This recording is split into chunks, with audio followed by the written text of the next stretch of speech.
Hello বন্ধুরা, আমরা চলে গিয়েছিলাম তমলুকের নতুন পুকুর পাড়ে বৈকুণ্ঠ মেলা অর্থাৎ ফুলের মেলাতে। সেখানে গিয়ে ফুলের মেলাতে আমরা কি করলাম তা তোমাদের সাথেও শেয়ার করলাম। এখানে বিভিন্ন ধরনের ফুল ছিলই তো ছিল, তার মধ্যে কিছু আকর্ষণীয় জিনিস ছিল যা দেখলে তোমাদেরও মন ভালো হয়ে যাবে। এখানে ছিল বিভিন্ন ধরনের ফুল যেগুলো মানুষের ভালোবাসার প্রতীক। ফুল মানে আকর্ষণীয় জিনিস। ফুল আমরা ছোট বড় সবাই ভালোবাসি, সবাই পছন্দ করি। তার মধ্যে ছিল এই আকর্ষণীয় বেগুন দুটি, যা আমি কখনোই দেখিনি। একটা গাছে দু রকমের বেগুন, দেখতে কতটা সুন্দর আকর্ষণ। সব থেকে ভালো লেগেছে এখানকার একটা বৈদ্যার গাছ, যেটা আমি কখনোই দেখিনি। তোমরা দেখেছো নাকি আমি সেটা বলতে পারছি না, কিন্তু এই জিনিসটা আমি দেখে প্রথমবার দেখে আমার খুবই ভালো লাগছে।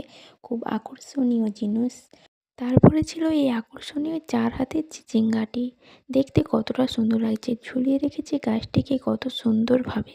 তারপরে ছিল বিভিন্ন ধরনের গাছ যা সুন্দরভাবে সাজিয়ে রেখেছে, দেখতে কত সুন্দর লাগছে। তোমরাও দেখো, তোমাদেরও ভালো লাগবে।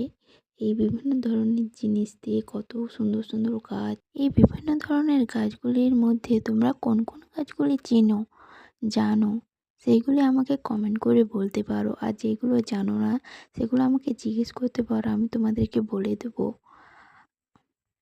আমার তো এই ফুলের মেলাতে এসে ভালো লাগলো।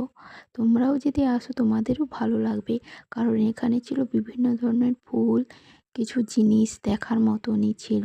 এই ফুলের মেলাতে এসে বুঝলাম ফুল দিয়েও একটা মেলা হয়, যা আমি কখনোই দেখিনি। এই প্রথম দেখলাম কত সুন্দরভাবে ফুল গাছগুলোকে সাজিয়ে রেখেছিল। বিভিন্ন জিনিস দেখার মতন ছিল, যেই গাছগুলি আমি চিনি না সেগুলো চিনলাম। ভালো লাগলো, খুবই ভালো লাগলো। এই মেলাতে বিভিন্ন জিনিস দেখার মতন ছিল। এই গাছগুলি তোমরা খুবই ভালো লাগবে কাছ থেকে তোমাদের কার কার এরকম ফুল ভালো লাগে? আমার তো খুবই ভালো লাগছিল। কত সুন্দর সুন্দরভাবে সাজিয়েছি। এখানে হচ্ছে অনুষ্ঠান হচ্ছে। কথাগুলো বন্দ্যোপাধ্যায়, শুভচিকেতা ঘোষ, শিল্পী মাধুরী চট্টোপাধ্যায়।